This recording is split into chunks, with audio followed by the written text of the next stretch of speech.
setan untuk mengintimidasi atau menciptakan rasa takut bagi kita untuk mengusir dia. Beberapa pedoman singkat yang perlu Bapak Ibu pahami untuk mengusir roh jahat. Satu, dalam pengusiran roh jahat atau dalam menyelayani orang yang kerasukan, Bapak Ibu dikasih oleh Yesus Kristus, tidak harus selalu pakai kata-kata yang keras. Enggak. Dan tidak perlu juga kita bernegosiasi, sharing, diskusi dengan iblis yang merasuki orang itu. Enggak perlu. Walaupun banyak orang mengatakan dalam pengalamannya dalam melakukan pelayanan pelepasan Bapak Ibu, kalau mengusir setan itu harus pakai selalu melengking suaranya. Enggak. Setan itu enggak pikun. Setan itu enggak tuli. Jadi nggak usah pakai toa. Nggak usah. Yang penting kita hidup di dalam pimpinan kuasa Roh Kudus. Itu yang penting. Jadi suara yang lembut, tapi dibarengi dengan hidup kita benar di dalam Tuhan. Dipimpin oleh Roh Kudus. Pakai suara yang lembut sekalipun, iblis bisa minggir. Karena kepergian dari iblis itu dari orang yang dikerasuki bukan karena suara kita yang keras, tapi otoritas kuasa Tuhan yang tinggal dan bekerja di dalam hati dan pikiran kita. Maka dalam pelayanan pelepasan Bapak Ibu nggak pernah sampai saya pakai suara-suara yang begitu keras melengking. Enggak itu.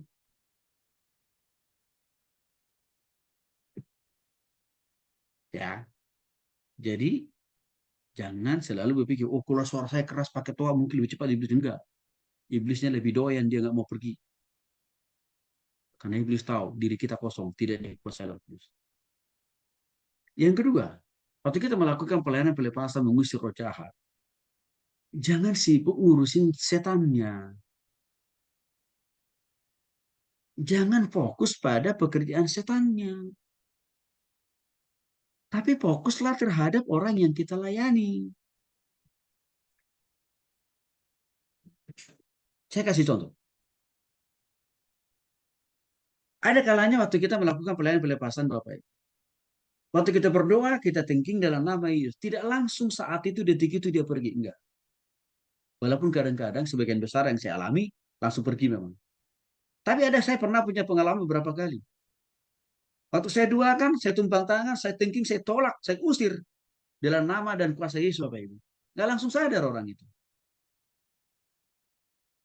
Boleh itu yang terjadi. Jangan langsung terintimidasi bahwa Bapak Ibu gagal. Jangan. Tetapi ada maksud Tuhan di balik itu. Apa maksud Tuhan? Kan pengusiran roh jahat itu kan bukan karena kuat kuasa kita. Tapi karena kuasa daripada Tuhan kan Bapak Ibu. Maka bisa saja Tuhan sedang bekerja. Melakukan sesuatu hal. Atau mengajarkan kita hal yang lain. Maka yang perlu kita lakukan dalam posisi itu apa? Jangan langsung pulang. Lalu biarkan orang yang tak kerasukan. Jadi apa? Berdiam diri sejenak. Berdua dalam hati dan pikiran. Kalau ada orang-orang yang bersama dengan kita melayani pada saat itu juga, minta mereka berdoa dalam hati mereka. Bahkan berdoa dengan suara kedengaran bersama.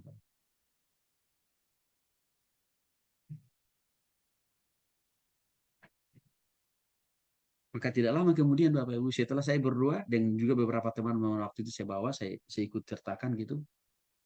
Lalu saya katakan, oke, anak kita kembali layani orang. Setelah saya suruh mereka pegang tangannya, kakinya, kepalanya. Kenapa saya suruh mereka itu pegang tangan, kaki, kepala orang kerasukan ini? Supaya dia tidak sampai membentur-benturkan kepalanya ke tembok di kiri kanan lantai. Kasihan kan gitu. Maka saya bilang pegang kepalanya, pegang tangannya, pegang kakinya. Nah baru saya doakan Bapak. Lalu dia sadar. Oke. Nah kalau misalkan yang Bapak Ibu layani itu banyak yang kerasukan. Ya, cara melayaninya harus satu persatu. Harus satu persatu. Nggak bisa langsung sekejap sekali berdoa untuk semua. Bisa saja, tapi nggak selalu begitu Bapak Ibu. Saya lihat polanya, ada kadang-kadang satu kali berdoa untuk semua orang kerasukan. Ya, Tapi terlalu sering saya alami itu per orang. Jadi ada pernah puluhan orang yang kerasukan Bapak Ibu. Pertama, saya coba mulai berdoa dengan berdoa masal untuk mereka. Ya, tapi tidak serta merta. Hanya saya ambil strategi yang kedua. Secara pribadi-pribadi saya layani, saya doakan orang-orang kerasukan itu.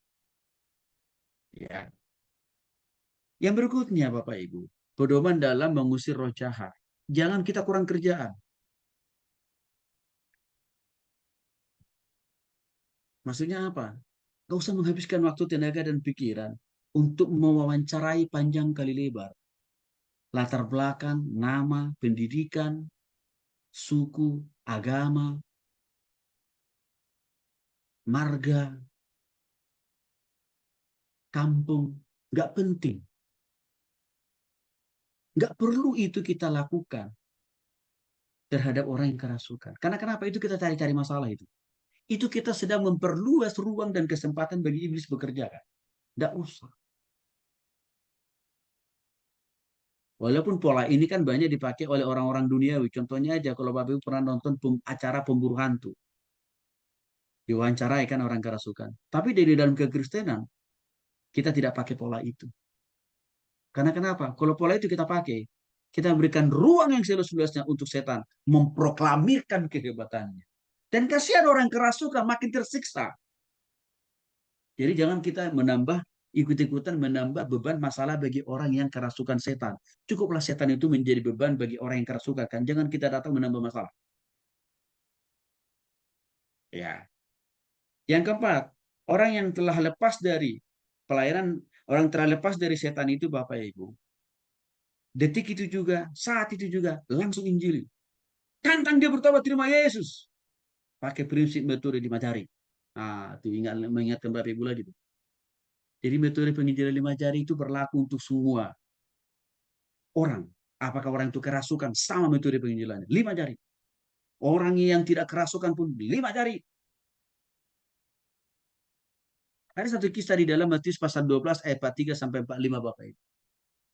Ada orang kerasukan setan awalnya dikuasai oleh satu setan. Ditengking. Lari setan ini terbirit-birit.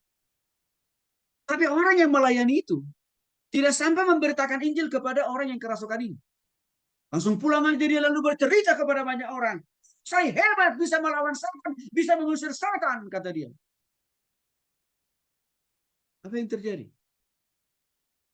Orang yang sudah sadar itu hanya kembali dirasuki oleh setan yang pertama yang pernah mendiaminya. Bahkan diajak juga setan-setan, iblis-iblis yang lain merasuki orang itu. Itu dicatat dalam Matius pasal 12, 43 sampai dengan 45. Sia-sia pelayanan pelepasan yang kita lakukan kalau hanya sekedar mengusir-ngusir setan. Sia-sia, nggak produktif. Karena bisa membuat orang yang kita layani itu kembali diisi oleh banyak setan. Bapak Ibu. Nah seringkali saya Bapak Ibu harus melayani orang yang sudah berkali-kali diusir. Setan keluar dari dalam diri orang itu. Tapi boleh balik lagi kerasukan.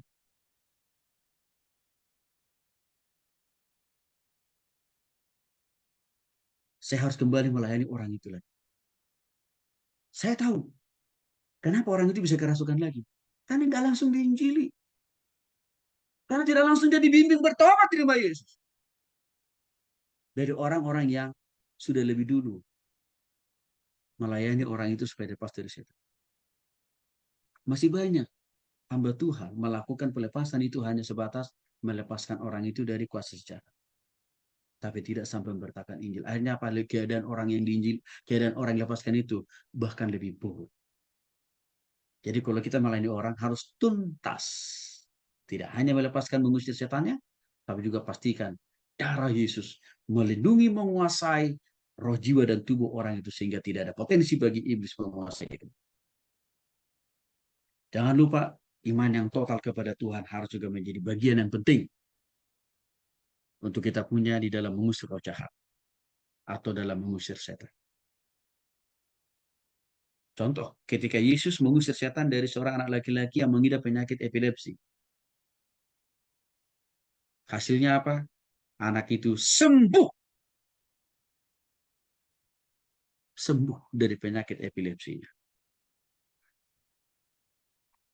Waktu itu sebenarnya para murid juga lebih dahulu dipercaya oleh Yesus melayani si anak muda yang mengidap penyakit epilepsi ini. Tapi murid itu gagal total. Lalu mereka buru-buru pulang kasih laporan sama Tuhan Yesus. Yesus, kami gagal. Kok kenapa Yesus bisa? Yesus bilang, karena imanmu terlalu sangat kecil. Keyakinan mereka kepada Tuhan dan kuasa Tuhan pada saat